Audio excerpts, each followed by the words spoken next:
Let's just spend a minute on what Justice Alito was sounding the alarm on, because, you know the court better than I do, but I did cover it for 3 years as a young reporter, and I practiced law for a decade. I've never seen a justice write something like this. He seemed ticked off. He seemed, I don't want to say emotional, but definitely it was emotionally charged.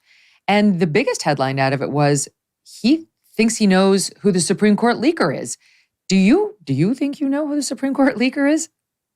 I think he has a really good idea as to who the Supreme Court leaker is. And I also think that anyone who knew the law clerks and the justices, the other court personnel at the time, or even had access to interview each and every one of them, could reasonably have figured it out in relatively short order. For whatever reason, the Supreme Court marshal wasn't given enough resources to do that the first time around. I think they could reasonably ascertain that now. And yes, it was somewhat emotionally charged when he gave that interview and those statements, because it's an emotionally charged thing when you think someone is either trying to have you killed or trying to have you at least believe and fear that you might be killed if you go through with a particular Supreme Court opinion. So he has every right to feel strongly about this, and we all should, because this is a full-blown attack on the Supreme Court itself, on the institution, setting aside one's ideological viewpoints on how Supreme Court cases ought to be decided. This is an attack on an institution, and the Democrats are behind it. They're fanning the flames, and we've got to bring this back under control, lest we do irreparable damage. He writes in the Journal, the threats or the leak of the draft Dobbs opinion, quote, made us targets of assassination. He said it created an atmosphere of suspicion and distrust. We worked through it, and last year we got our work done. This year, I think we're trying to get back to normal operations as much as we can, but it was damaging. He writes, I personally have a pretty good idea of who's responsible, but that's different from the level of proof that's needed to name somebody. And then he goes on to say explicitly, this was a campaign, the leak, to try to intimidate the court. Those of us who were thought to be in the majority, thought to have approved my draft opinion, were really targets of assassination. It was rational for people to believe that they might be able to stop the decision in Dobbs by killing one of us. He goes on to say that these folks who believed the leaker was on the conservative side, whether the justices themselves or people who worked for them, this is infuriating to me, he writes. Look, this made us targets of assassination. Why would I do that to myself? Would the 5 of us have done that to ourselves? It's quite implausible. Interesting, he says 5 instead of 6, because the Chief Justice concurred with the conservative justices. He didn't want to overturn Roe versus Wade, though. So he's clearly not counting Roberts in this. Would we have done this to ourselves? I don't feel physically unsafe, but that's because now we have a lot of protection, being driven around in basically a tank.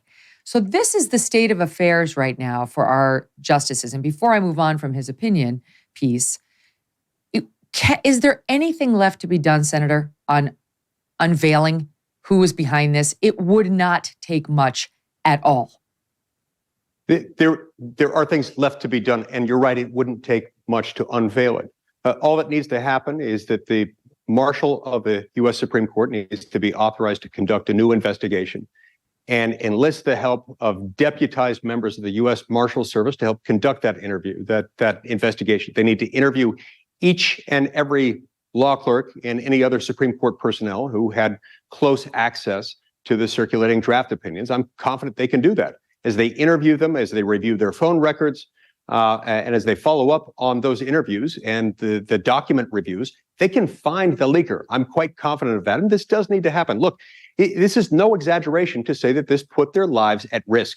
I remember exactly where I was 1 year ago yesterday when the leak was announced. I immediately, my concern was for the welfare of the Supreme Court justices, particularly those whose names were attached to the then leaked draft of the Dobbs opinion. Very concerned. I got on the phone immediately and made phone calls to make sure that that the Supreme Court was taking adequate precautions as far as their personal safety.